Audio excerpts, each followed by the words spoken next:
Hello everyone, welcome back to Buried Files. Tonight we are diving into 7 deeply unsettling true new house horror stories that expose what can happen when you step through the door of your dream home, only to discover you are not alone.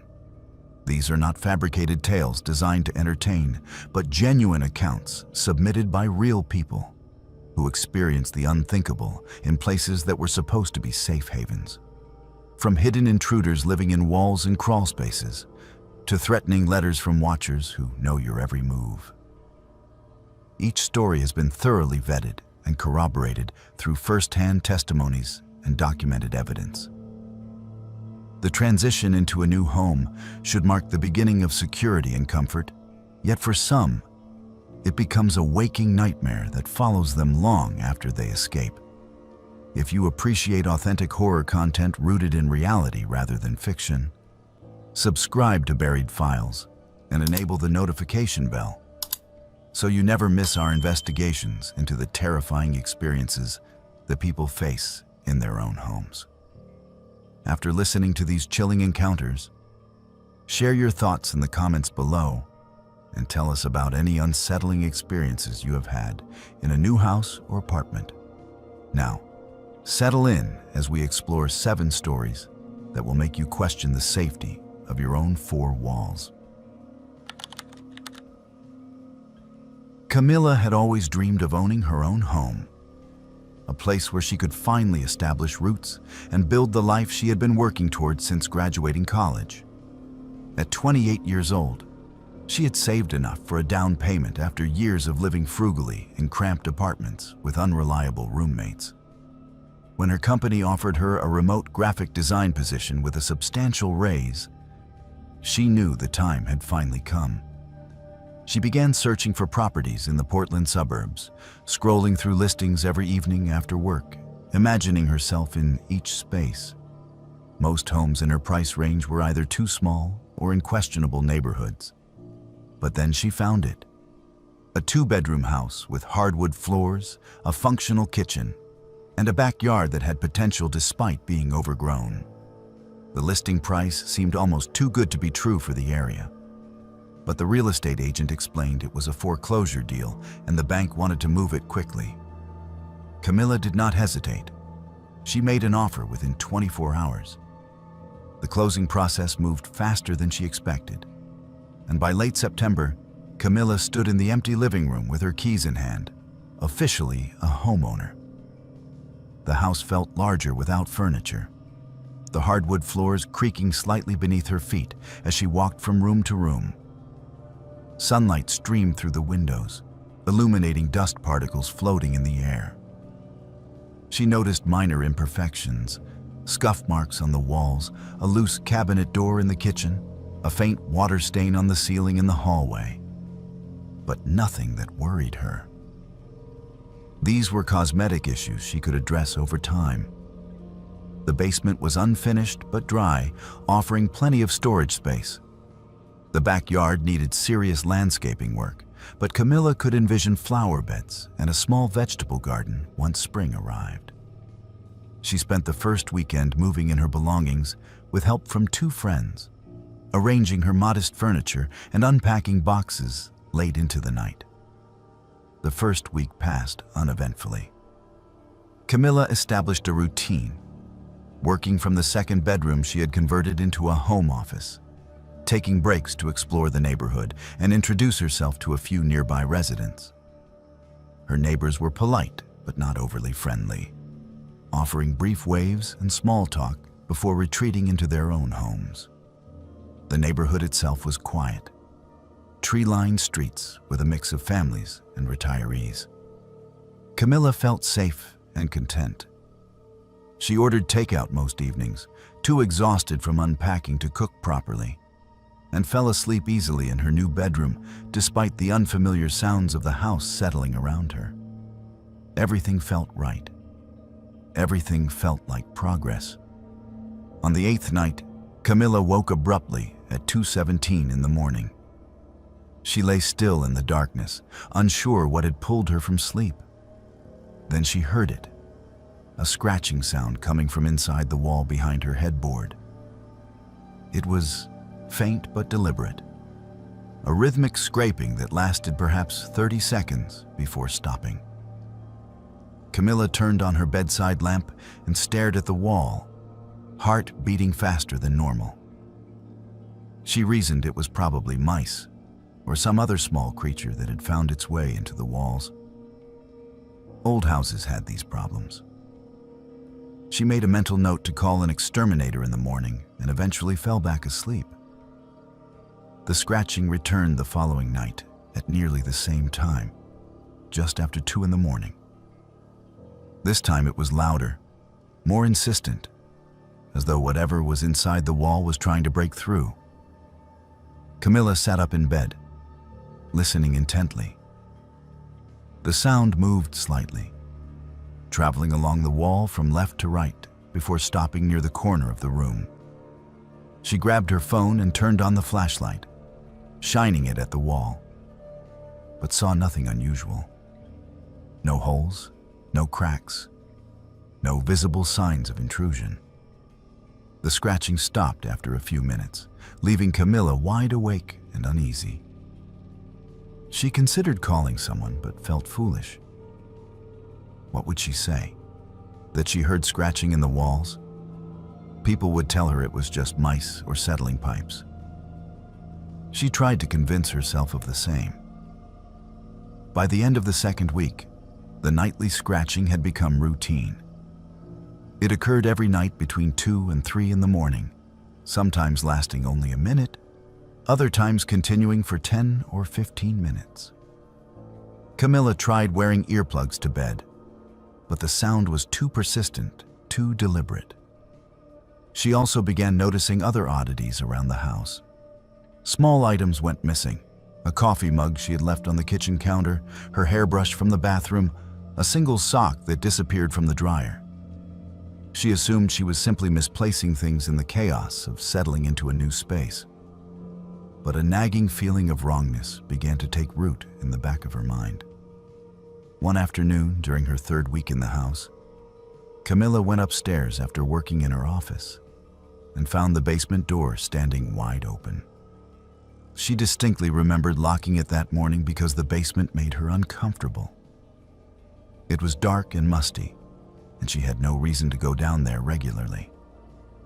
She closed the door and locked it again, checking the handle twice to ensure it was secure. The next day, the door was open again. Camilla stood at the top of the basement stairs, staring down into the darkness, fear beginning to creep up her spine. Something was wrong. Something was very wrong. She flipped on the basement light and slowly descended the wooden stairs, each step groaning under her weight. The basement looked exactly as she remembered. Concrete floor covered in patches of dust, exposed wooden beams overhead, boxes of her belongings stacked against one wall, old water heater humming in the corner. Nothing appeared disturbed. Camilla walked the perimeter of the space, shining her phone flashlight into dark corners. That was when she noticed something she had missed during her initial home inspection. A small door set into the far wall, partially obscured by an old wooden shelf. The door was only about 3 feet high, clearly leading to a crawl space beneath another section of the house. Camilla approached it slowly, her pulse quickening. The crawl space door was slightly ajar. She knelt down and pulled the door open wider, shining her flashlight inside. The crawl space extended back about 20 feet, the ceiling too low to stand upright. The floor was dirt and dust, and Camilla could see footprints, fresh footprints leading deeper into the space. Her blood turned to ice. Someone had been down here, recently, within the past few days, judging by the clarity of the prints. Against every instinct screaming at her to leave, Camilla crawled into the cramped space, following the footprints. After about 10 feet, she found evidence that made her stomach drop. Empty food wrappers, granola bar packages, potato chip bags, plastic water bottles. They were not old and dusty. They were recent, Some of the water bottles still had condensation on the inside. Camilla crawled deeper, her hands shaking, her breath coming in short gasps. The crawl space opened into a slightly larger area where someone could sit, hunched over. A sleeping bag lay crumpled in the corner, and when Camilla touched it, the fabric was still warm. Someone had been sleeping here. Recently, possibly within the last few hours. Taped to the dirt walls were photographs, dozens of them. Camilla's horror intensified as she realized they were photographs of her house. The exterior from various angles, the windows, the back door, the driveway. And then she saw photographs taken from inside the house. Her living room, her kitchen, her bedroom. One photograph showed her sleeping in her bed, taken from the doorway. The angle suggested someone had been standing in her bedroom doorway in the middle of the night, watching her sleep. Camilla scrambled backward out of the crawl space, scraping her knees and elbows in her panic to escape. She burst out of the basement and ran upstairs, locking herself in her bedroom. Her entire body shook violently as she tried to process what she had discovered. Someone had been living in her crawl space. Someone had been inside her house while she slept. Someone had been watching her, taking photographs. The scratching in the walls suddenly made horrifying sense. It was not mice.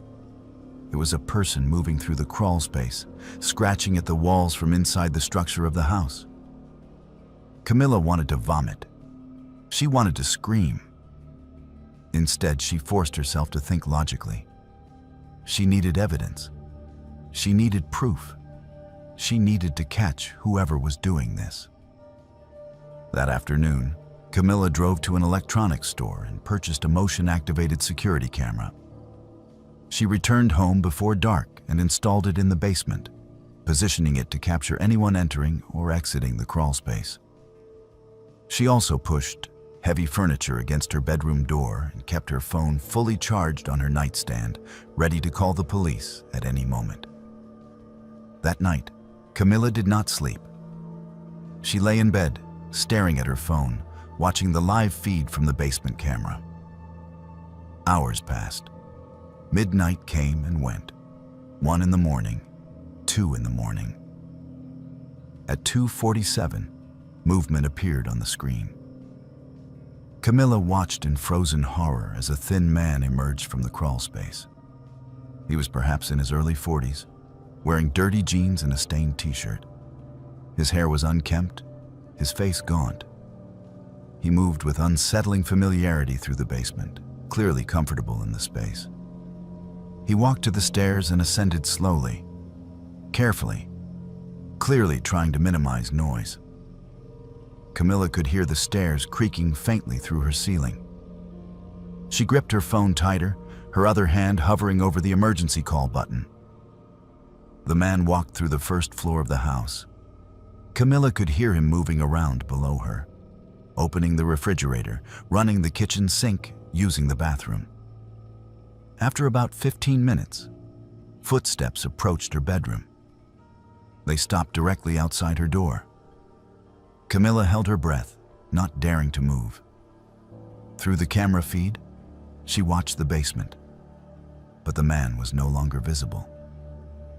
He was upstairs, right outside her bedroom door. She could hear him breathing on the other side, standing there, listening. The doorknob turned slightly, testing the lock. Camilla felt tears streaming down her face. Her heart pounded so violently, she thought it might burst. The man stood outside her door for 11 minutes. Camilla timed it. 11 minutes of standing in her hallway, just listening to her, deciding what to do. Finally, the footsteps retreated. Camilla watched the camera feed as the man reappeared in the basement, walking casually back to the crawl space. He disappeared inside, pulling the small door closed behind him. Camilla immediately called the police, her voice barely above a whisper. She explained everything: the scratching, the missing items, the crawl space, the photographs. The camera footage. Police arrived within 12 minutes, surrounding the house. 4 officers entered with flashlights and weapons drawn. They found the man exactly where Camilla said he would be. Inside the crawl space, surrounded by his sleeping bag and stolen food and photographs. He did not resist arrest.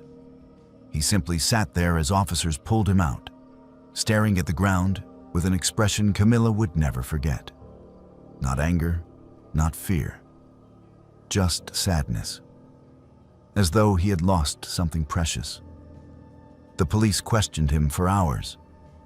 He eventually revealed that he was the previous owner of the house. He had lived there for 12 years before losing it to foreclosure after a series of financial disasters. He had been unable to accept the loss. After the bank took possession and before Camilla purchased the property, he had returned and created a hidden living space in the crawl space. When Camilla moved in, he simply stayed, watching her, convinced that if he remained hidden long enough, she would eventually leave and he could reclaim his home. He had been living in the crawl space for 3 weeks before Camilla discovered him. He had been entering the main house almost every night while she slept, eating her food, using her bathroom, standing outside her bedroom door, watching her. Neighbors later told police that the man had made disturbing comments after losing the house, saying he would never really leave and that the house would always be his. Camilla moved out within 48 hours. She could not spend another moment in that house.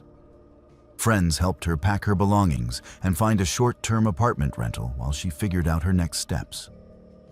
She listed the house for sale but was legally required to disclose what had happened, making it nearly impossible to sell at a reasonable price. She eventually sold it at a significant loss just to be free of it. The man was charged with breaking and entering, stalking, burglary, and trespassing. He was sentenced to 3 years in prison. Even now, years later, Camilla struggles with the aftermath. She lives in a secured apartment building with cameras and a doorman, but she sleeps poorly. She checks every closet, every storage space, every crawl space obsessively before going to bed. She keeps multiple cameras running in her apartment at all times, watching the feeds compulsively throughout the day. Therapy has helped somewhat, but the paranoia remains. The knowledge that someone was watching her sleep, standing outside her bedroom door night after night, touching her belongings, living in the walls of her home, it has permanently changed her. She will never feel truly safe again. The dream of home ownership, once so appealing, now feels like a nightmare she barely escaped. Gabriel and his wife Sarah had been searching for their first home for nearly 2 years. With 2 young children, ages 4 and 6, they had outgrown their cramped 2-bedroom apartment and desperately needed more space. Every weekend they toured properties, each one either too expensive, too small, or in neighborhoods that did not feel right for raising a family. They had nearly given up hope when their real estate agent called about a listing that had just come on the market, a 3-bedroom colonial in a quiet cul-de-sac in suburban Ohio. The house was built in the early 1980s and showed its age in some cosmetic ways. But it had good bones, a large backyard with a privacy fence, and most importantly, it was within their budget. Gabriel and Sarah viewed the property on a Saturday morning and made an offer by that evening. The closing process took 6 weeks, during which Gabriel and Sarah planned every detail of their new life. They chose paint colors for each room, measured spaces for furniture, and discussed which bedroom would belong to each child. Their son wanted the room with the window facing the backyard. Their daughter wanted the room closest to the master bedroom because she still sometimes had nightmares. Gabriel worked from home as a software developer, which meant he would be present during the day, while Sarah commuted to her job in the city 3 days per week. They closed on the house in early June, right as summer was beginning. Perfect timing for the children to explore their new neighborhood before school started in the fall. The first 2 weeks were everything they had hoped for. Gabriel set up his home office in the spare bedroom. Sarah organized the kitchen exactly how she wanted it. The children made friends with other kids on the street, spending long afternoons riding bikes and playing in yards. The neighborhood felt safe and welcoming. Families waved to each other in the mornings. People maintained their lawns and homes. There were block parties and holiday decorations. Gabriel and Sarah congratulated themselves on making such a wise investment. This was the life they had worked so hard to build. On the 15th night in their new home, Gabriel woke at 3 in the morning to use the bathroom. He was groggy and half asleep as he walked down the hallway. But something caught his attention as he descended the stairs. There were muddy footprints on the hardwood floor. They started at the back door and led through the kitchen, stopping at the bottom of the staircase. Gabriel froze, his mind struggling to process what he was seeing. He had not come downstairs since going to bed at 11. Sarah had not either.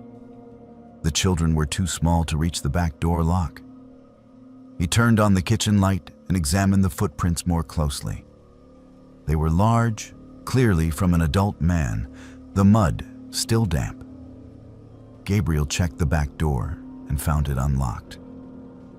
He distinctly remembered locking it before bed.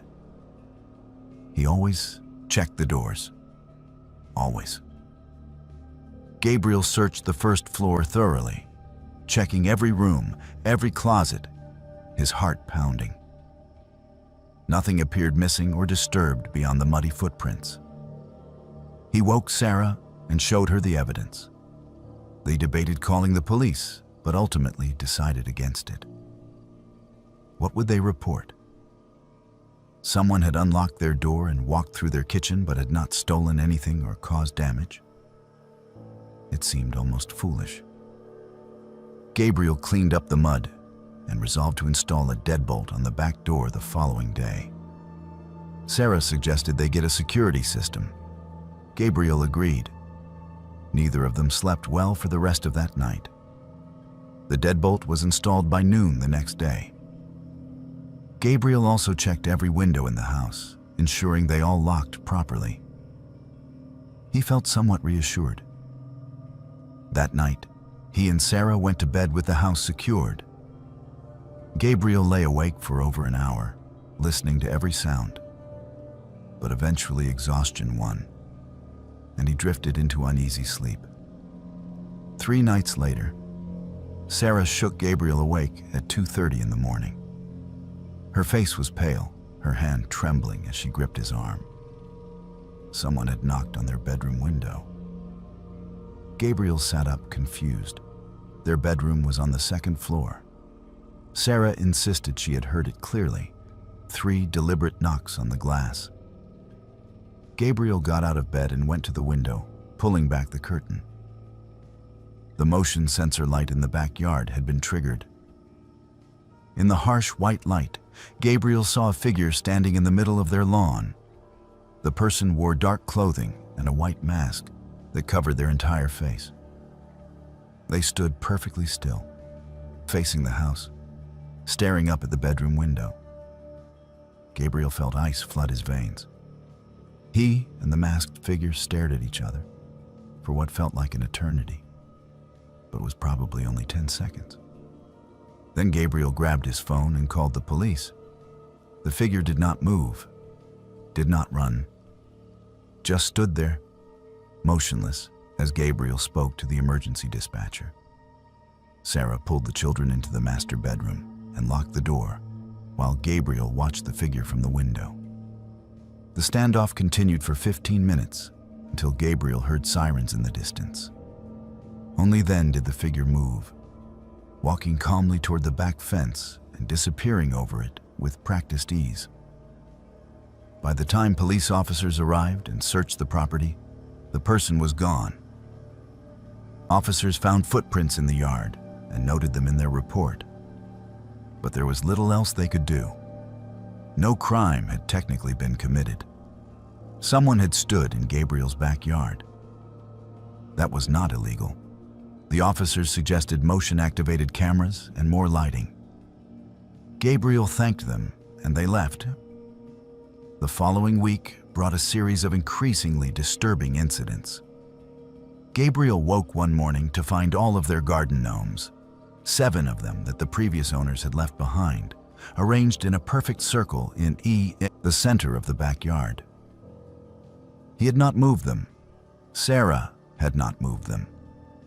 Someone had entered their property during the night and rearranged their lawn decorations. 2 nights later, Gabriel heard sounds from the backyard at 4 in the morning. He looked out to see their 3 trash cans stacked in a pyramid in the middle of the lawn. The next morning, Sarah discovered a smiley face spray-painted on their fence in bright yellow paint. Each incident was bizarre and unsettling, but not overtly threatening. Gabriel called the police after each occurrence, but there was little they could do beyond increased patrols in the neighborhood. Gabriel spent over $2,000 installing a comprehensive security system with cameras covering every angle of the property, motion sensors, floodlights. He became obsessed with monitoring the feeds, checking them dozens of times throughout the day and night. Sarah worried about his mental state. The children sensed the tension and became anxious and clingy. The neighborhood that had seemed so perfect now felt hostile and threatening. Other neighbors claimed to have seen and heard nothing unusual. Gabriel began to wonder if they were being targeted specifically. But why? What had they done? Then came the night that Gabriel would never be able to forget, the night that convinced them they had to leave. It was a Tuesday, just after 1:30 in the morning. Sarah shook Gabriel awake urgently, her eyes wide with terror. She pointed toward the backyard without saying a word. Gabriel went to the window and looked out. His mind struggled to comprehend what he was seeing. 5 people stood in their backyard, arranged in a semicircle facing the house. All 5 wore white coverings over their faces, masks or hoods. Gabriel could not tell which. They stood about 10 feet apart from each other, forming an arc across the lawn. And they were moving. The movements were synchronized and deeply unnatural. They swayed and jerked in unison, their bodies contorting in ways that seemed wrong, mechanical, like broken puppets controlled by invisible strings. Their arms bent at odd angles, their heads tilted in sharp, sudden movements. They did not look human. They looked like something pretending to be human and failing. The dance continued for several minutes, the 5 figures moving in perfect synchronization. Their white-covered faces pointed directly at the bedroom window, where Gabriel and Sarah watched in paralyzed horror. Neither of them could move. Neither could speak. They simply stood there, holding each other, watching the nightmare unfold in their backyard. After approximately 4 minutes, the dancers stopped simultaneously. They stood perfectly still, arms at their sides, facing the house. The silence felt heavier than the movement had been. Gabriel could hear his own heartbeat pounding in his ears. Sarah was shaking violently beside him. Then, in perfect unison, all 5 figures turned their heads to face the bedroom window directly. Even from that distance, Gabriel felt the weight of their stare. It was not random. It was not a prank. This was directed. This was personal. This was a message. Something inside Gabriel snapped. Rage replaced fear. He grabbed the largest kitchen knife from the drawer and ran downstairs, screaming incoherently. He unlocked the back door and charged into the yard, brandishing the knife, yelling at the figures to get off his property. The effect was immediate. All 5 figures broke formation and ran, scattering in different directions. They moved with surprising speed and agility, vaulting over fences into neighboring yards, disappearing into the darkness within seconds. Gabriel stood alone in his backyard, breathing heavily, knife in hand, shaking with adrenaline and fury and fear. Sarah called the police from the bedroom window. Officers arrived within 8 minutes and searched the neighborhood thoroughly. They found no sign of the intruders. No one in neighboring houses reported seeing or hearing anything unusual. Security camera footage confirmed everything Gabriel and Sarah described, but the video quality was not clear enough to identify any of the 5 figures. They wore generic dark clothing and white coverings that obscured all identifying features. Police could do nothing without suspects. They filed another report and left. Gabriel did not sleep for the remainder of that night. He sat in the living room with the kitchen knife across his lap, watching the security feeds until sunrise. The incident stopped immediately after that night. Completely. No more footprints, no more rearranged items, no more figures in the yard. Gabriel and Sarah installed additional cameras, maxing out 2 credit cards in the process. The house was now covered with so much security equipment that it looked like a fortress. But the fear did not diminish. If anything, it intensified. The children refused to play in the backyard. Sarah could not sleep without medication. Gabriel became increasingly paranoid, checking and rechecking locks and camera feeds obsessively. They tried to sell the house after 6 months, but found few interested buyers. The security system itself was a red flag that something was wrong. They eventually sold at a significant loss and moved to a gated community with professional security guards and controlled access. Gabriel later reached out to the previous owners, the family who had sold them the house. After initial reluctance, they admitted they had also experienced strange incidents during their final year in the home. People standing in the yard at night, items being rearranged. They had not disclosed this during the sale because they were desperate to leave and feared it would prevent them from selling. Gabriel felt betrayed and furious, but also vindicated. This had been happening long before his family moved in. They were not crazy. They were not imagining things. Someone or some group had been terrorizing residents of that house for reasons Gabriel would never understand. Years have passed, but Gabriel still struggles with the aftermath. His youngest child, now 10 years old, developed a severe fear of windows and refuses to sleep in any room without blackout curtains that completely block the view from outside.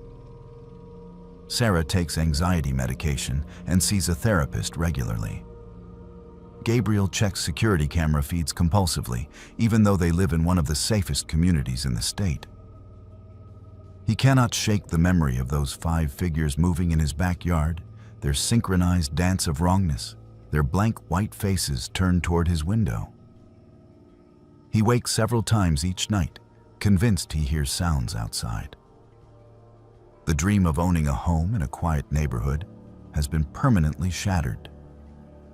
Safety, Gabriel has learned, is an illusion that can be destroyed by forces you will never understand and can never escape. Riley and her husband Marcus had lived in the same cramped apartment for the first 5 years of their marriage, always talking about buying a house but never quite able to afford one in their city. When Marcus received a job offer in rural New Mexico with a substantial salary increase, they saw it as an opportunity to finally make their dream a reality. The cost of living was dramatically lower, and property values were a fraction of what they had been paying in rent. Within 3 weeks of Marcus accepting the position, they were touring homes online, amazed at what their budget could purchase. They settled on a spacious 3-bedroom house on 5 acres of land, priced well below market value. The listing explained that the sellers were motivated due to a family relocation, and the house needed some cosmetic updates but was structurally sound. The house was built in the early 1970s with that era's distinctive architecture. Wood paneling in some rooms, avocado-colored bathroom fixtures, shag carpeting in the bedrooms. Riley found it charming in a nostalgic way, and she knew they could update it gradually over time. The property itself was breathtaking. 5 acres of open land stretched in every direction, with views of distant mountains and enormous skies that seemed to go on forever. The nearest neighbor was half a mile away.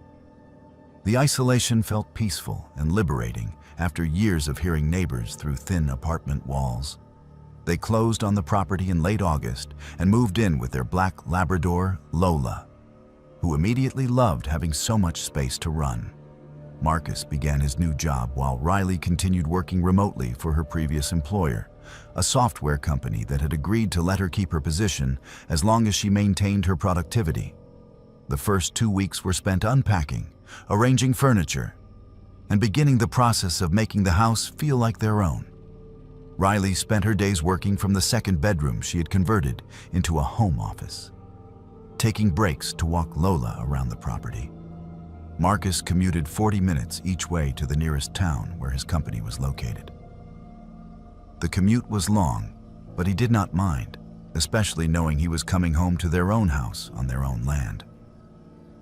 They talked about eventually getting chickens, maybe a few goats, creating a small homestead. The possibilities felt endless. During their second week in the house, Riley decided to explore the basement more thoroughly. She had only been down there once during the home inspection, and that had been a brief walkthrough focused on checking the foundation and mechanical systems. The basement was partially finished with concrete floors and exposed beams, used primarily for storage and housing the water heater and electrical panel. Riley was taking measurements for potential storage shelving when she noticed a door she had not registered during her first visit. It was set into the far wall, constructed of heavy steel rather than the hollow wood doors found throughout the rest of the house. The door had an industrial deadbolt lock, the kind you might find on a commercial building or a safe room. It was locked from the outside, with no key in sight. Riley called Marcus over that evening to look at the strange door. He examined it with curiosity, testing the lock and knocking on the steel surface. The door was solid and heavy, clearly installed with serious intent. Marcus speculated that it might be a tornado shelter or panic room, both of which would make sense in this part of the country. Riley was not satisfied with that explanation. Something about the door unsettled her in a way she could not articulate. She wanted to know what was behind it. Marcus was less interested, focused on other projects around the house. But Riley became increasingly fixated on the locked room. She searched the house for keys, checked drawers and closets, looked through papers left by the previous owners. Nothing. After a week of obsessing over the mystery, Riley convinced Marcus to hire a locksmith. Marcus thought it was unnecessary, but agreed to humor her. The locksmith arrived on a Thursday afternoon, a quiet man in his 60s who had been working in the area for decades. He examined the lock and let out a low whistle, commenting that it was an unusual level of security for a residential basement. He mentioned that the lock appeared designed to keep someone in rather than to keep intruders out. The comment sent a chill through Riley, but she told him to proceed. The locksmith worked for over 90 minutes, using various tools and techniques, muttering to himself about the complexity of the mechanism. Finally, with a solid click, the lock disengaged. The locksmith collected his payment and left, warning Riley and Marcus to be careful exploring whatever was inside. Marcus pulled open the heavy door, and immediately a wave of stale, suffocating air rushed out. The smell was musty and old, like opening a tomb. The room beyond was approximately 10 feet by 12 feet, with no windows and a single bare light bulb hanging from the ceiling. Riley reached in and pulled the light chain. The bulb flickered to life, casting harsh shadows across the space. Both Riley and Marcus stood frozen in the doorway, trying to comprehend what they were seeing. The walls were covered entirely in black and white photographs, dozens of them, maybe over 100. Some were tacked directly to the drywall, others taped or glued. Every single photograph had been defaced. Strange symbols were drawn over them in red marker or paint, circles, crosses, spirals, patterns that looked almost like writing, but in no language Riley recognized. Many of the photographs showed the house itself, taken from various angles and distances, exterior shots of the front, the back, the sides. Some appeared to be from years ago based on the quality and the different landscaping visible. Other photographs showed people Riley did not recognize. Families, children, individuals. Their faces were scratched out with deep gouges or circled over and over in red until the features were obscured. Some faces had been completely torn away, leaving ragged holes in the photographs. In the center of the room sat a single wooden chair, facing one blank section of wall. The seat was worn smooth, the wood darkened where countless hours of sitting had polished the surface. A cot occupied one corner of the room, a crumpled blanket and flat pillows suggesting recent use. Riley stepped into the room, her heart pounding. Marcus stayed in the doorway, visibly disturbed. Riley walked slowly around the perimeter, examining the photographs more closely. Some showed the interior of the house, the living room, the kitchen, the bedrooms. Had the previous owners taken these? Why? What was this room for? Riley noticed details on the cot that made her blood run cold. Empty chip bags, crumpled water bottles, protein bar wrappers. The trash was not old and dusty. It was recent. Within days, maybe a week. Someone had been in this room recently. Someone had been living in here. But the room had been locked from the outside, which meant someone had locked them in. Riley examined the door from the inside and found deep scratch marks around the lock mechanism, gouges in the metal where someone had desperately tried to escape. Panic began to rise in her chest. She rushed out of the room and up the basement stairs, calling for Lola. Marcus followed, his face pale. They sat at the kitchen table, trying to make sense of what they had found. Marcus wanted to call the police. But what would they say? They found a strange room in their basement, with old photographs and trash. No bodies, no weapons, no obvious crime. Riley researched the previous owners online, trying to find contact information. Their phone number was disconnected. No forwarding address existed in any public records. The real estate agent who had sold them the house did not have current information for the sellers either. That night, Riley and Marcus pushed furniture against the basement door and installed a padlock from the outside, sealing off access to the basement entirely. They tried to sleep, but both lay awake, listening to every sound. At 11:30, Lola began barking furiously downstairs. Then came the pounding. Someone was hammering on the front door with tremendous force. The impact so violent, Riley thought the door might break. Marcus grabbed his phone and dialed the police, while Riley held Lola back from running downstairs. The pounding continued for nearly 2 minutes, echoing through the house. Then it stopped. Silence. Marcus and Riley waited in their bedroom, frozen. At 2 in the morning, they heard glass shattering somewhere downstairs. A window. Someone had broken one of their windows. Marcus ran downstairs with a baseball bat in time to see 2 figures fleeing across their property into the darkness, beyond the reach of their porch lights. The kitchen window was completely shattered, glass covering the counter and floor. Police arrived within 20 minutes, which felt like an eternity. Officers searched the property, but found no one. They examined the basement room and took photographs. noting the strangeness of it, but unable to identify any specific crime. They theorized that whoever had been locked in that room, or whoever had locked someone in that room, had returned to the property.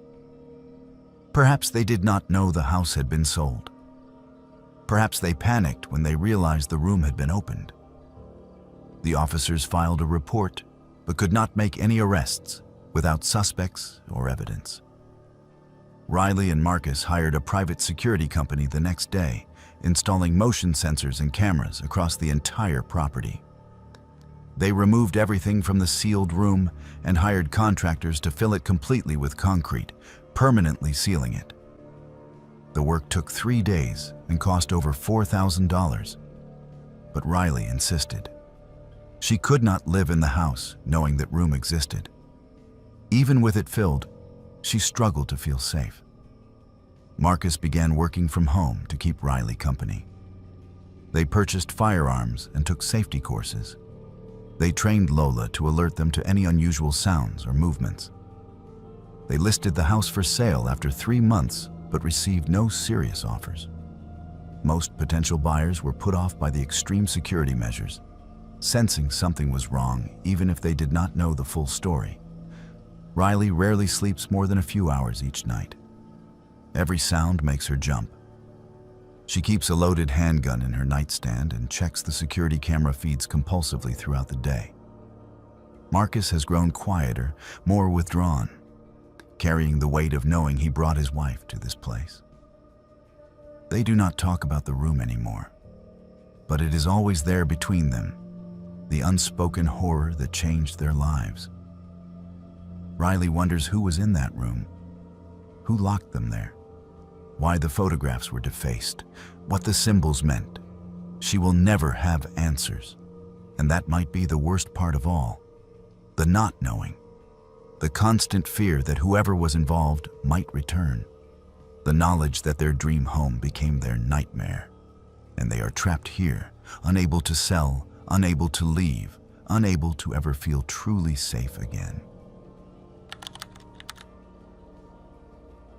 Caleb signed the lease on his first solo apartment during the coldest part of January, relieved to finally escape the chaotic living situation he had endured for the past 3 years.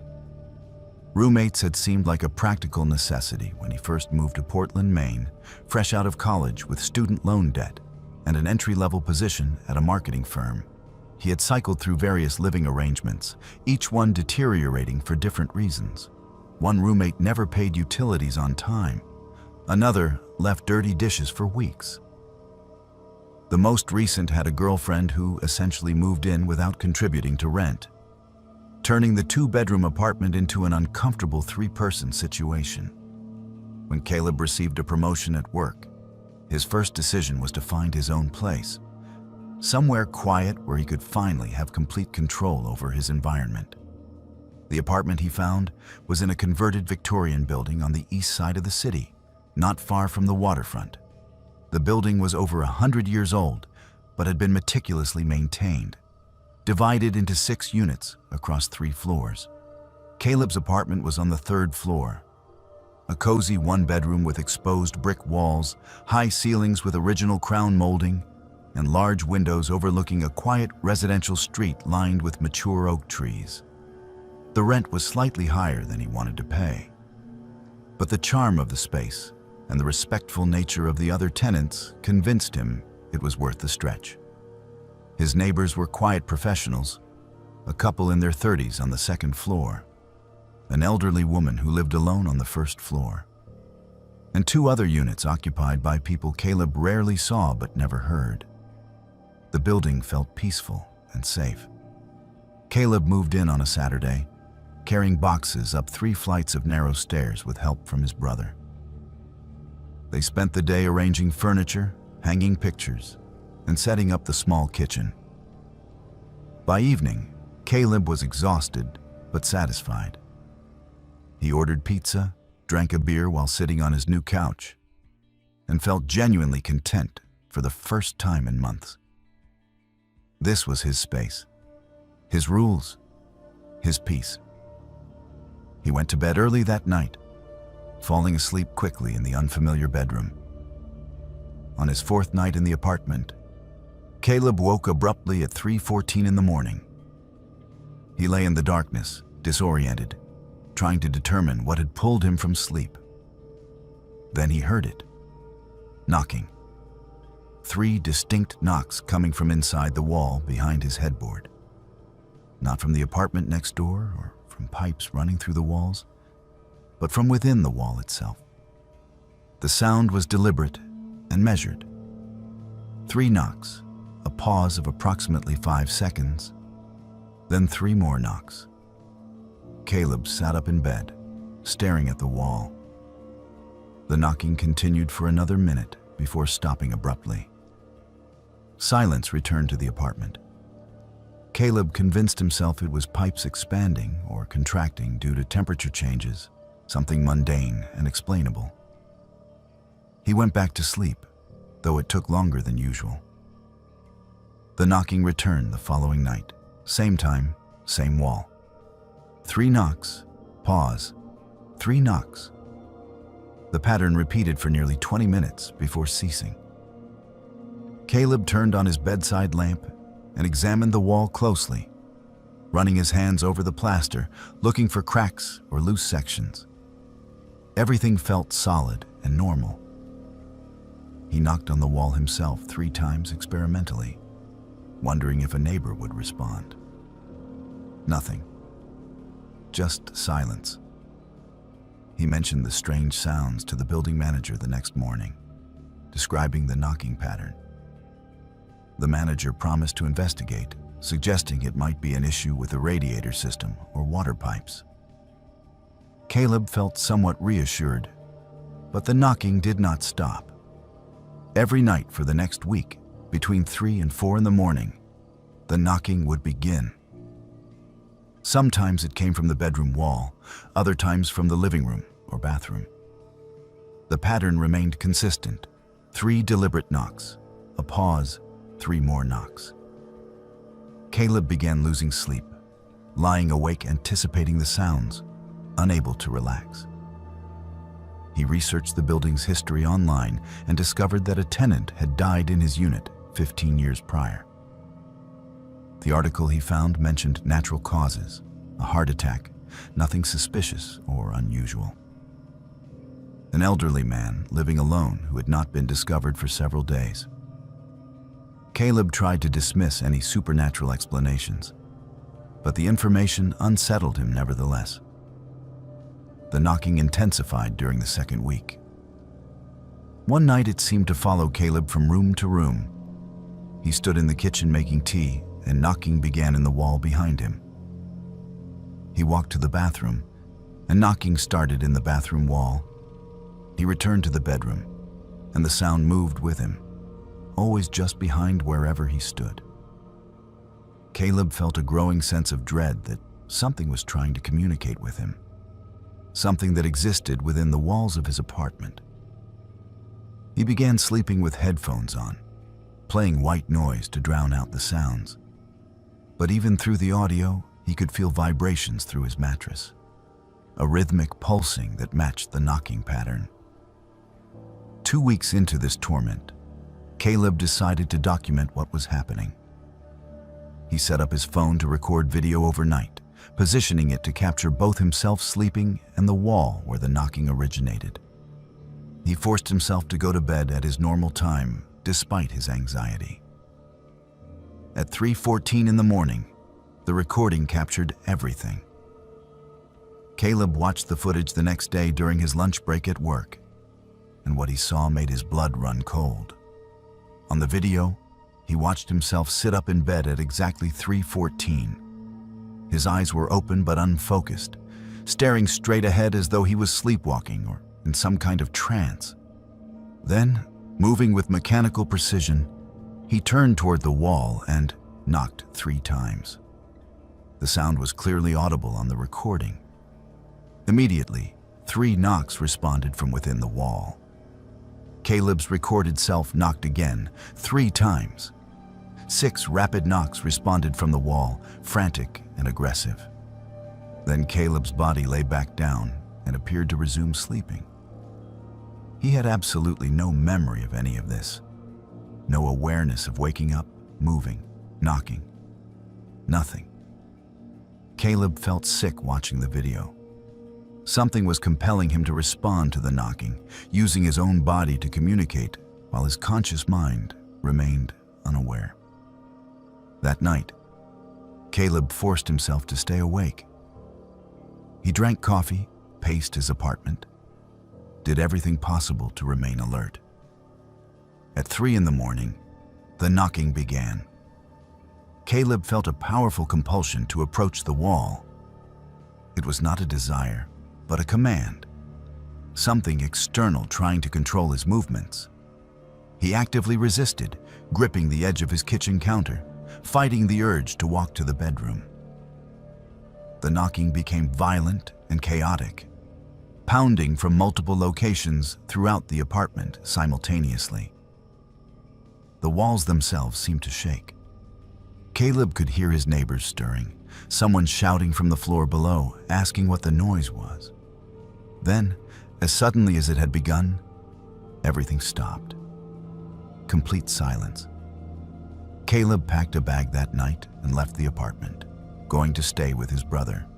He called the building manager in the morning and informed him he was breaking his lease effective immediately. The manager was unsympathetic, citing the lease agreement and threatening to pursue legal action if Caleb did not fulfill his obligations. Caleb did not care.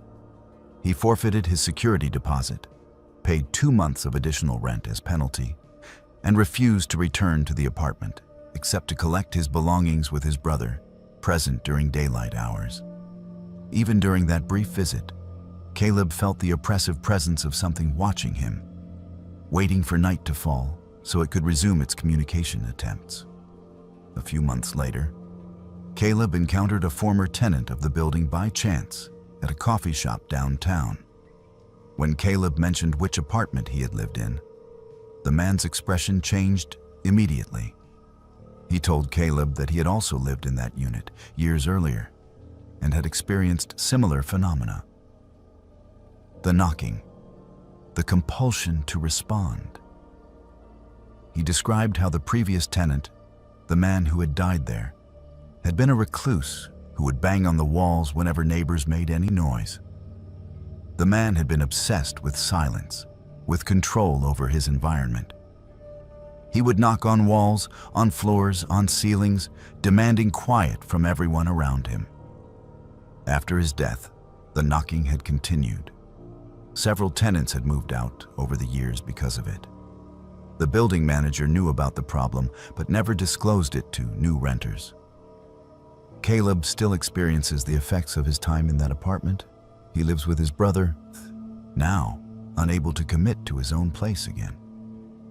Occasionally, in the middle of the night, he feels the compulsion to knock on walls. The urge comes suddenly and powerfully, and Caleb has to actively resist it.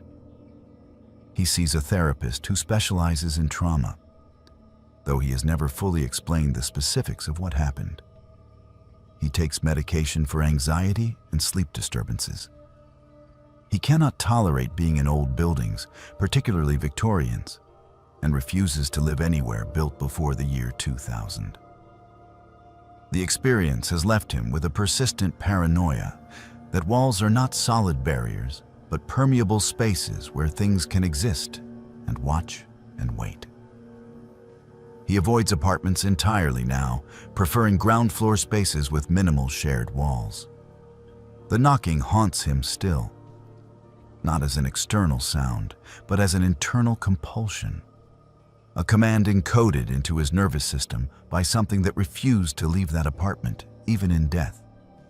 Caleb wonders if he will ever be free of it, or if some part of him will always be responding to knocks that only he can hear, trapped in a dialogue with something that should not exist but undeniably does. Lily was 11 years old when her parents divorced, and her world changed completely. Her mother was granted primary custody, and they moved out of the family home into a small apartment building on the other side of town. The building was older, 3 stories tall with 2 apartments per floor facing each other across narrow hallways. Lily's mother worked as a nurse at the county hospital, often pulling double shifts to make ends meet, which meant Lily spent many hours alone in the apartment after school. The place was modest, but adequate. 2 bedrooms, a small kitchen, a living room with a window that overlooked the street. It was not home, not yet, but Lily tried to adjust. She missed her father and her old school and her old friends, but her mother told her they would make the best of their new situation. During the first few months, Lily rarely saw the other residents of the building. People kept to themselves, coming and going at different hours, offering polite nods but little conversation. The apartment directly across the hallway from theirs remained a mystery. Lily occasionally heard sounds from behind the door, footsteps, a television, dogs barking, but she never saw who lived there. Her mother mentioned in passing that a man lived there alone with 2 large dogs, but she had only encountered him once or twice in the stairwell. He seemed harmless enough, quiet and reserved. Lily did not think much about him. She had her own adjustment to focus on, navigating a new school and trying to make friends in an environment where everyone already had established social groups. It was during the 3rd month in the apartment that Lily began seeing the neighbor more frequently. The building had a small shared garden area in the back. Nothing elaborate, just a patch of grass with a few benches and some overgrown bushes. Lily sometimes went there to read after school, enjoying the fresh air and temporary escape from the apartment's cramped quarters. One afternoon in May, she was sitting on a bench with a library book when she noticed the neighbor from across the hall. He was standing near the edge of the garden with his 2 dogs, large animals that looked like German shepherds or perhaps some kind of mixed breed. The man was watching her, not casually glancing in her direction, but staring with an intensity that made Lily profoundly uncomfortable. She could not articulate exactly what felt wrong about his stare. She was only 11 and did not have the vocabulary or experience to identify predatory behavior, but some instinct deep in her brain recognized danger. The way his eyes remained fixed on her, the way he did not look away when she made eye contact, the slight smile that did not reach his eyes. Everything about his presence felt wrong. Lily closed her book and went back inside, her heart beating faster than normal. She told herself she was being silly, that he was just a neighbor looking around the garden. But the feeling of unease persisted. After that day, the man seemed to be everywhere. When Lily came home from school, he would be in the hallway, positioned near his door, always appearing just as she walked up the stairs. He never spoke to her directly, just watched with that same unsettling smile. When Lily took out the trash, he would be in the parking lot. When she walked to the corner store for her mother, he would be on the sidewalk. The encounters felt deliberate, timed, as though he was monitoring her schedule. Lily mentioned it to her mother once, saying the neighbor made her uncomfortable, but her mother was exhausted from a 12-hour shift and brushed it off. Lily was probably imagining things. The man was just a neighbor. He had never done anything threatening. Lily did not bring it up again, not wanting to worry her mother or sound paranoid. Then, one evening, approximately 2 weeks after the initial garden encounter, there was a knock on their apartment door. Lily was in her room doing homework while her mother prepared dinner in the kitchen. She heard her mother open the door and exchange greetings with someone. Then the conversation became strange. Lily could not hear every word, but she caught fragments. The neighbor was offering to buy things for Lily: toys, clothes, other items. Then Lily heard a word that made her stomach drop: underwear. The neighbor was asking if he could buy underwear for Lily. Lily heard her mother's voice change immediately. going from polite confusion to sharp alarm. She told the neighbor to leave. "Now, get out. Do not ever approach their door again. Do not speak to Lily. Stay away from them." The door slammed hard enough to shake the walls. Lily sat frozen at her desk, pencil still in hand, trying to process what had just happened. Her mother came into her room a few minutes later, trying to appear calm but clearly shaken. She told Lily to never speak to the neighbor, to never be alone in the hallway with him, to come straight home from school and lock the door immediately. If he ever approached her, Lily was to scream and run. Her mother did not elaborate on why, but Lily understood. The man was dangerous. The feeling of wrongness she had sensed was real. The weeks that followed were marked by constant vigilance. Lily became hyper-aware of every sound in the hallway, every footstep, every door opening or closing. She developed a routine of rushing up the stairs and into the apartment as quickly as possible, locking the deadbolt and chain immediately. She avoided the garden completely. She tried to time her arrivals to coincide with other residents coming and going, never wanting to be alone in common areas. Her mother changed her work schedule where possible to be home more often. They discussed the situation in whispered conversations, her mother debating whether to report the neighbor to police or building management. But what would she report? That he had made an inappropriate offer? That he watched Lily? It felt substantial to them, but might seem minor to authorities. Her mother decided to document everything, keeping a written record of encounters and concerning behavior. About 2 weeks after the door incident, Lily woke in the middle of the night to sounds that made her blood run cold. It was approximately midnight, and she heard someone trying the handle of their front door. Not knocking, trying to open it. The handle twisted back and forth, slowly at first, then more aggressively. Lily could hear the metal mechanism clicking as someone on the other side attempted to unlock or force the door open. Her bedroom was closest to the front door, separated by only a thin wall. She could hear everything, the twisting of the handle, the pressure being applied to the door itself, testing the strength of the lock. Heavy breathing on the other side. Lily wanted to scream for her mother, wanted to run to her room, wanted to look through the peephole and confirm who was there. But fear had completely paralyzed her. She lay in her bed, covers pulled up to her chin, eyes wide in the darkness, listening to someone trying to break into their apartment.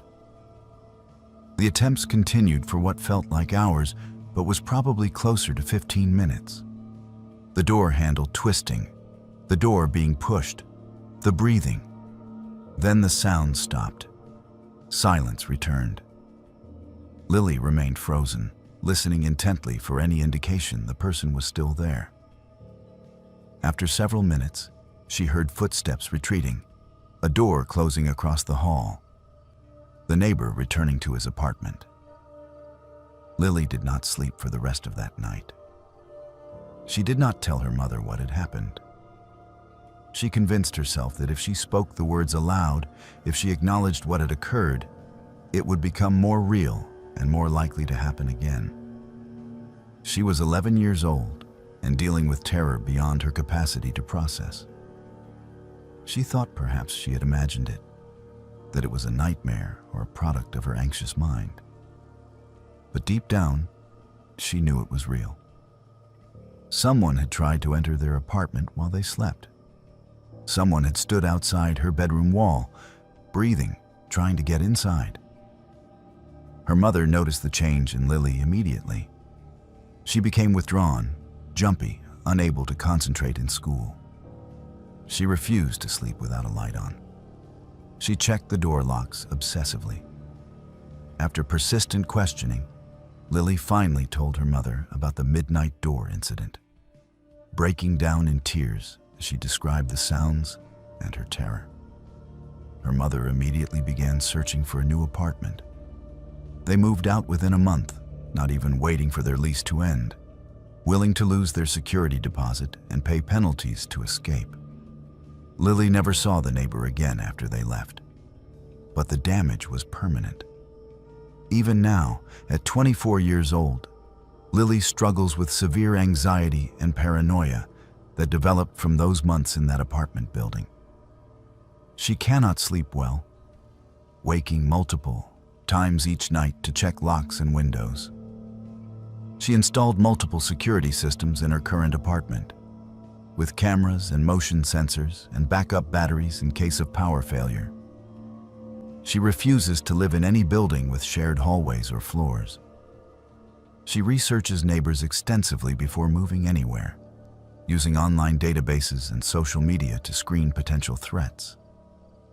Therapy has helped somewhat, giving her tools to manage panic attacks and intrusive thoughts. But the underlying fear never fully dissipates. Years after moving out, Lily's mother showed her a news article. A man had been arrested in their old neighborhood for attempted abduction of a minor. The photo accompanying the article showed the neighbor from their building, older now, but unmistakably the same person. He had approached a 12-year-old girl walking home from school, trying to lure her into his vehicle with offers of gifts and money. The girl had run and reported the incident immediately. Police investigation revealed a history of concerning behavior and previous complaints that had never resulted in charges. Lily felt vindicated reading the article, but also profoundly sad. She had been right to be afraid. Her instincts had recognized danger that adults had dismissed or minimized.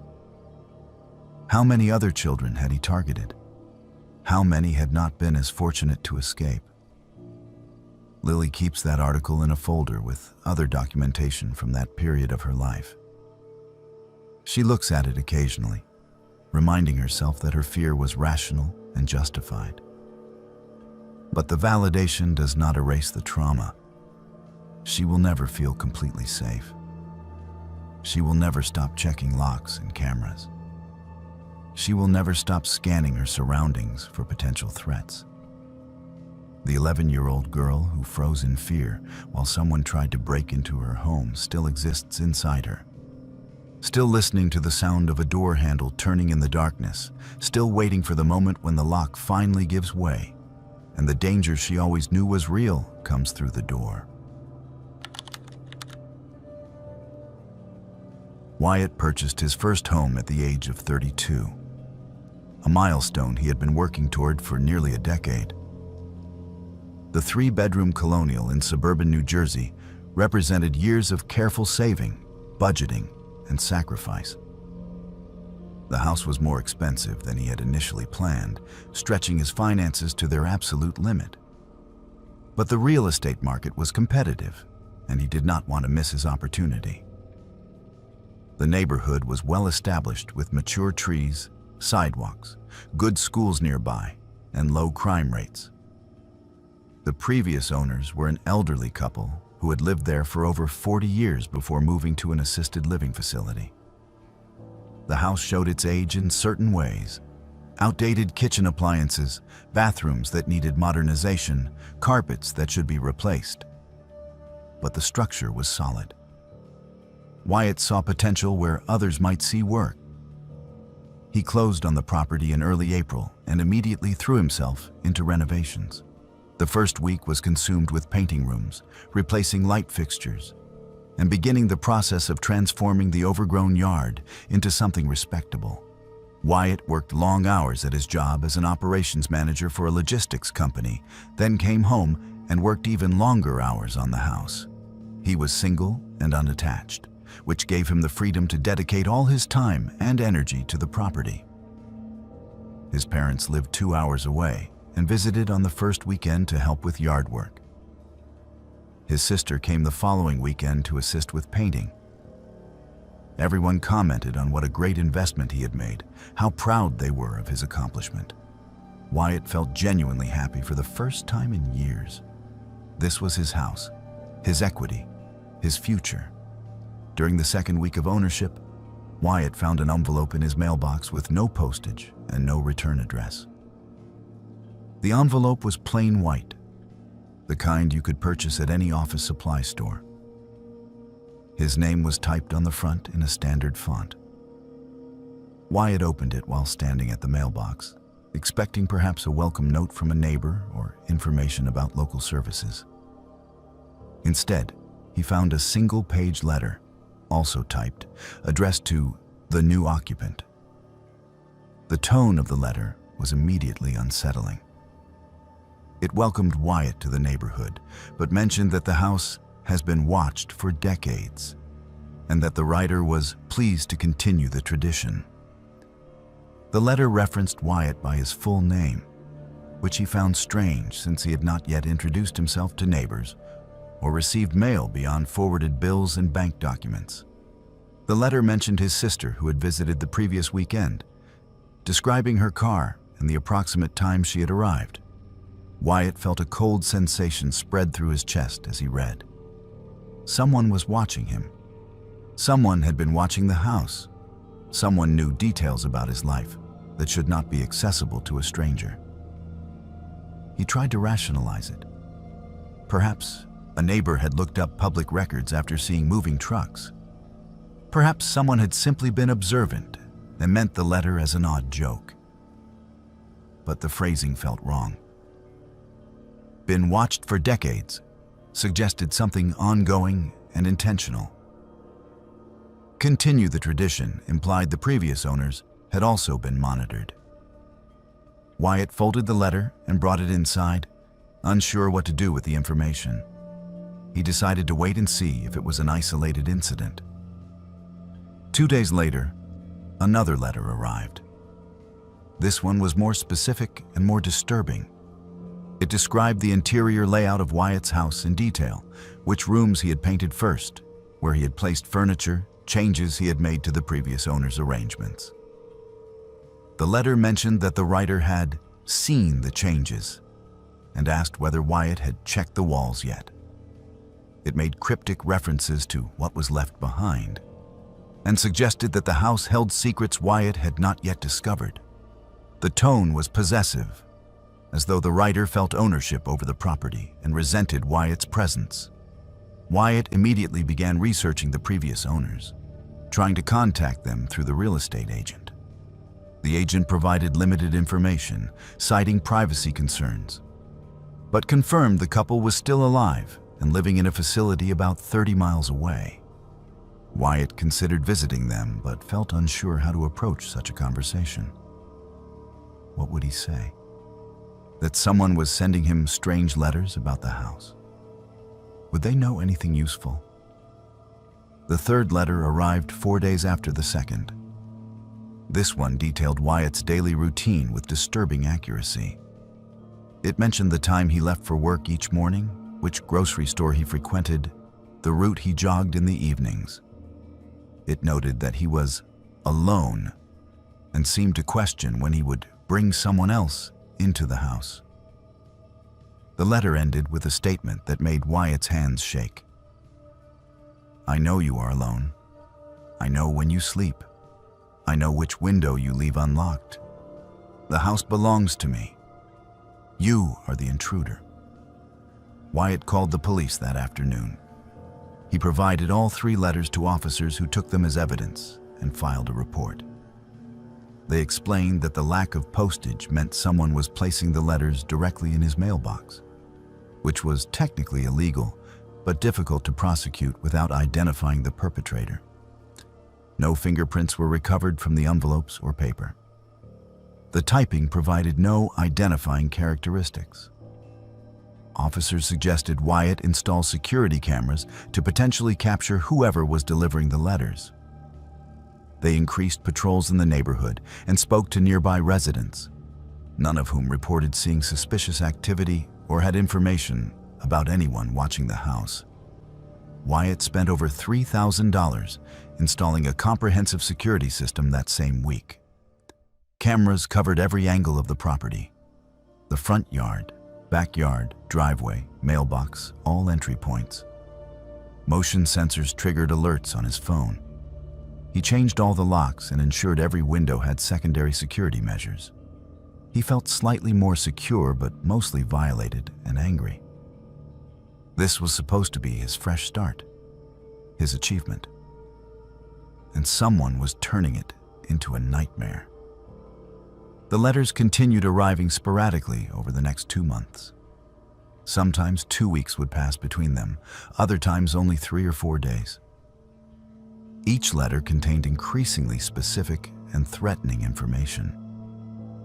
One mentioned conversations Wyatt had on his phone while in his backyard.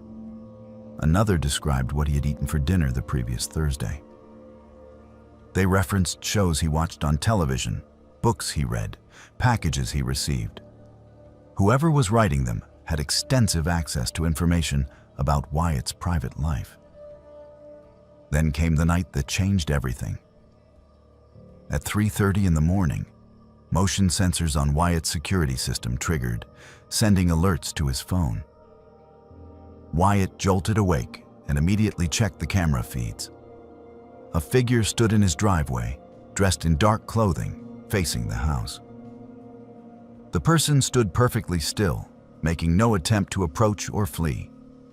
They simply stood there, clearly aware of the cameras, staring directly at the front door. Wyatt watched on his phone screen, paralyzed with fear and indecision. Should he call the police? Confront the person? The figure remained motionless for 12 minutes. Wyatt took screenshots and recorded video documenting everything. Finally, he called the police. The moment he finished the call, as though the person had been listening somehow, the figure turned and walked calmly down the driveway, disappearing into the darkness of the street. By the time police arrived 15 minutes later, the person was long gone. The investigation intensified after that incident, but police struggled to identify any suspects. The camera footage showed someone of average height and build wearing nondescript dark clothing and a hood that obscured their face. No neighbors had doorbell cameras that captured the person leaving the area.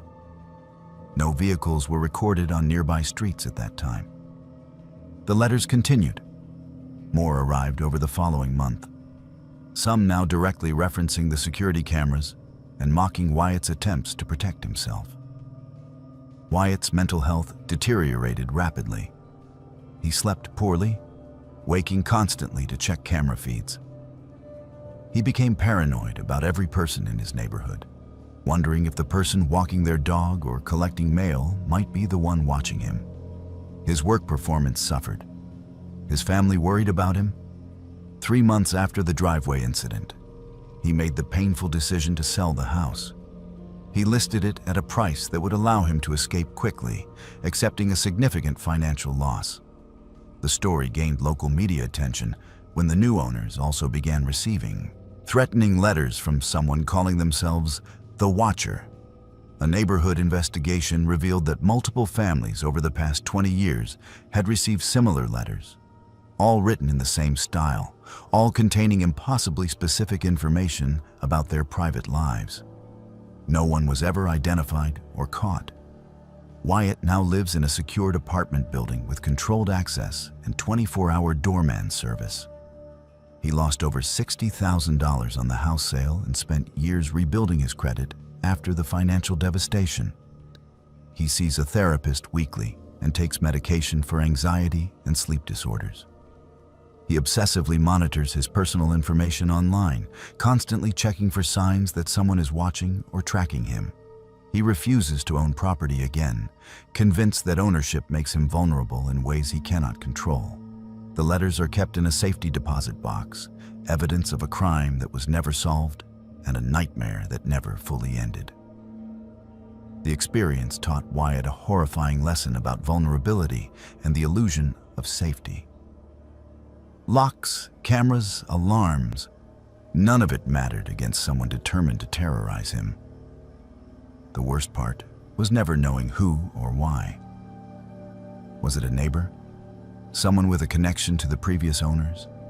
A stranger with a fixation on the property? The questions haunt him still. Sometimes at night, even in his secured building, Wyatt wonders if someone is watching. If somewhere, someone knows where he lives now, knows his new routine, is composing another letter. The paranoia never fully leaves. The violation never fully heals.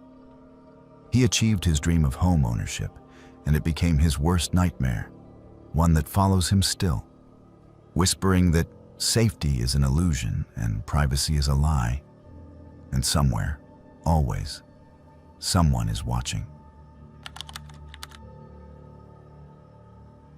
Eleanor and her boyfriend Andrew had been searching for an affordable property in the Detroit area for over a year when they finally found something within their budget. The house was a foreclosure, a two-story craftsman built in the 1950s that needed work but showed promise. What made the property particularly appealing was the finished basement apartment with its own separate exterior entrance, complete kitchen, bathroom, and bedroom. Eleanor and Andrew planned to rent the basement unit to help cover their mortgage payments. They closed in early September, excited to begin their journey as first-time homeowners.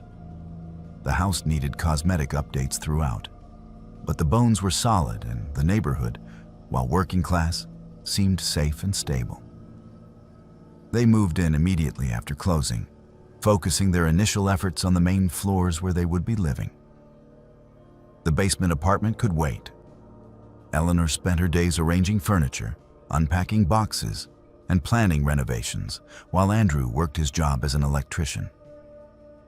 They painted the living room a warm gray, replaced outdated light fixtures, and tore up the old carpet in the bedrooms to reveal hardwood floors that just needed refinishing.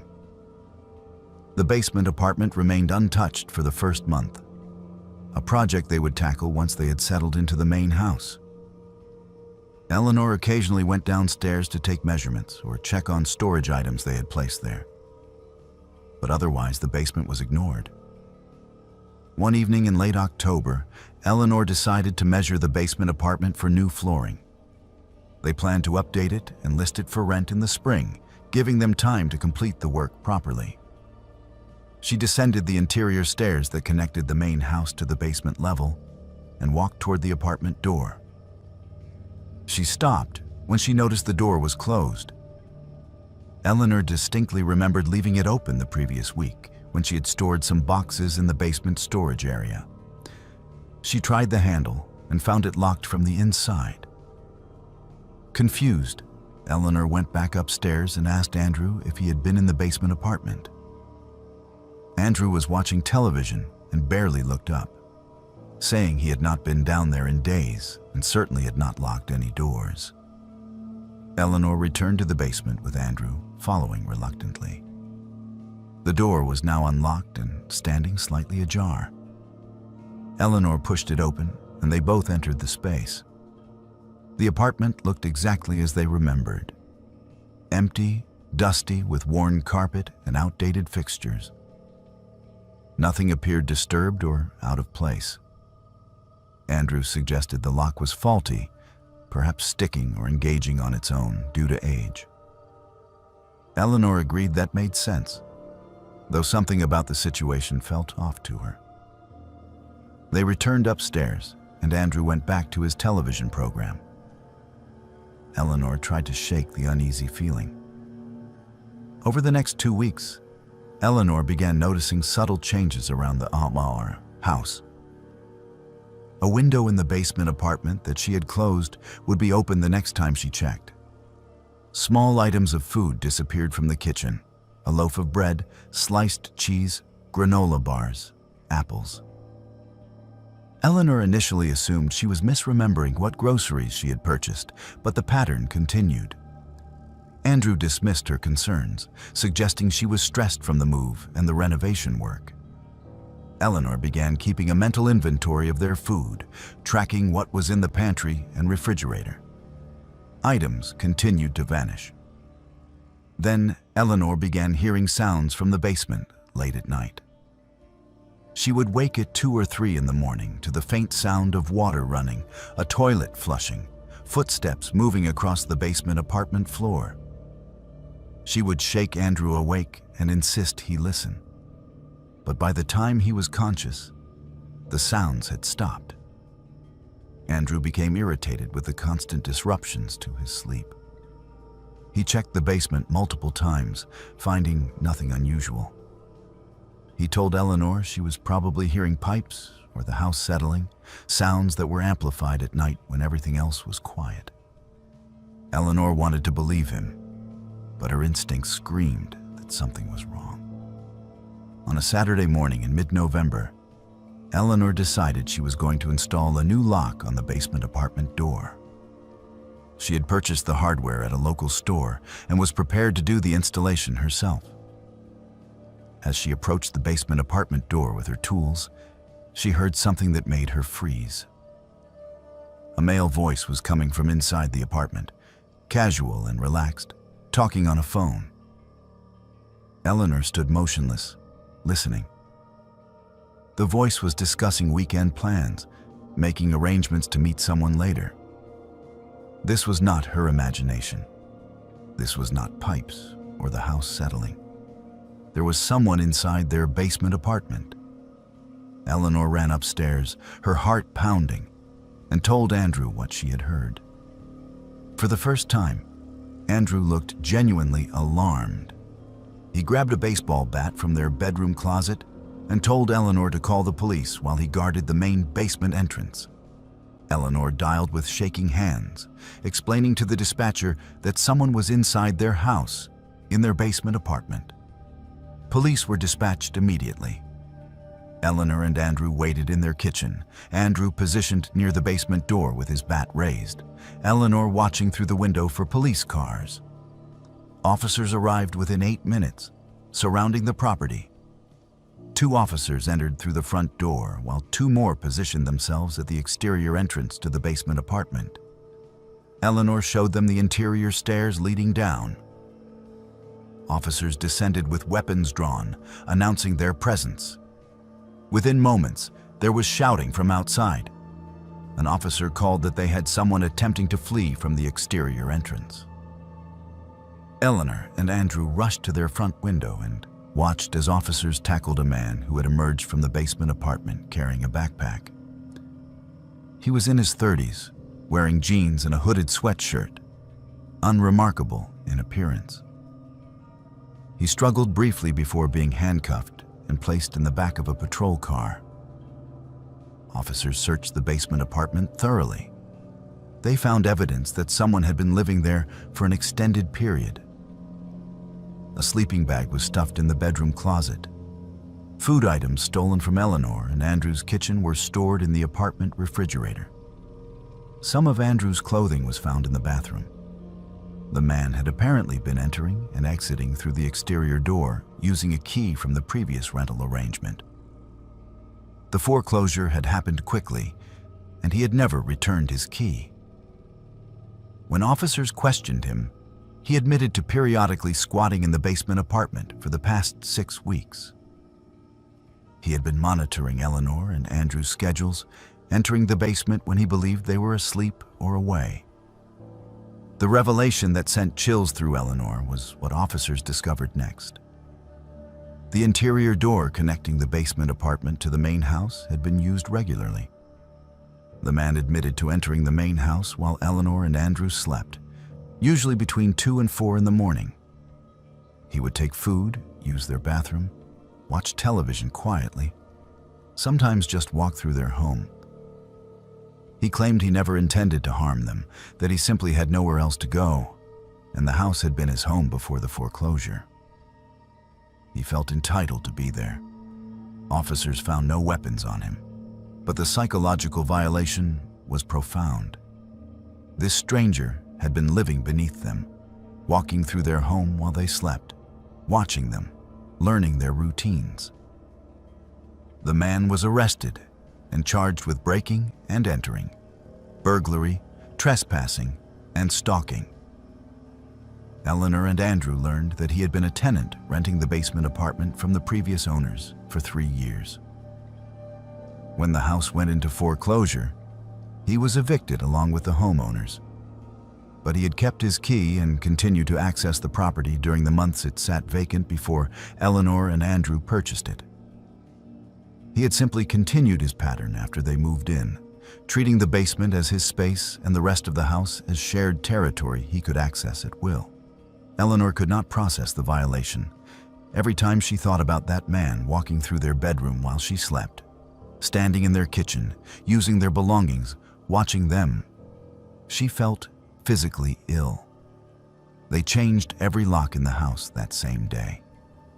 They hired a contractor to seal the interior door connecting the basement apartment to the main house, covering it completely with drywall so it could never be accessed again.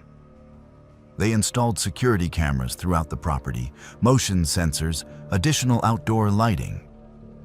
Eleanor purchased a handgun and took safety courses, keeping the weapon loaded in her nightstand. Despite these measures, Eleanor never felt safe in the house again. She could not stay home alone. Every sound made her jump. Every creak of the floor above or below sent her into panic mode. Andrew began working from home as much as possible to provide Eleanor with a sense of security, but his presence was not enough.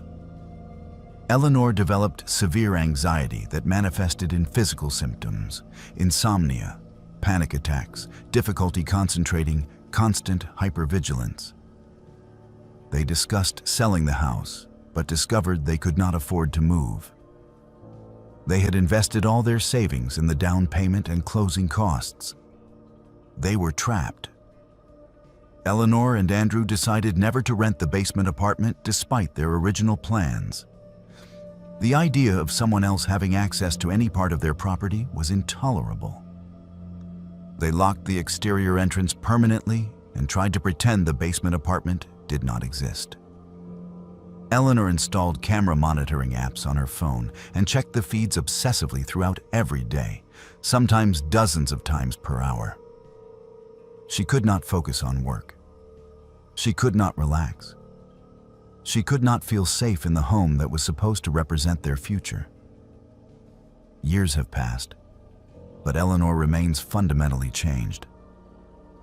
She still lives in the house with Andrew because they cannot afford to leave. But she hates every moment. She hears phantom sounds from the basement constantly, her mind creating threats even when none exist. She struggles to sleep more than a few hours each night. Therapy has provided some coping mechanisms, but no real healing. The knowledge that someone had been living beneath them, entering their private space, watching them in their most vulnerable moments, has destroyed any sense of security Eleanor once possessed. She knows rationally that the man is in prison, that he cannot return. But fear does not respond to logic. Every day in that house is a reminder of violation, of vulnerability, of the horrifying truth that safety is an illusion, and privacy can be destroyed by someone with nothing more than a key and a sense of entitlement. Eleanor and Andrew are still trying to save enough money to escape, still trapped in their nightmare, still waiting for the day they can finally leave and never look back.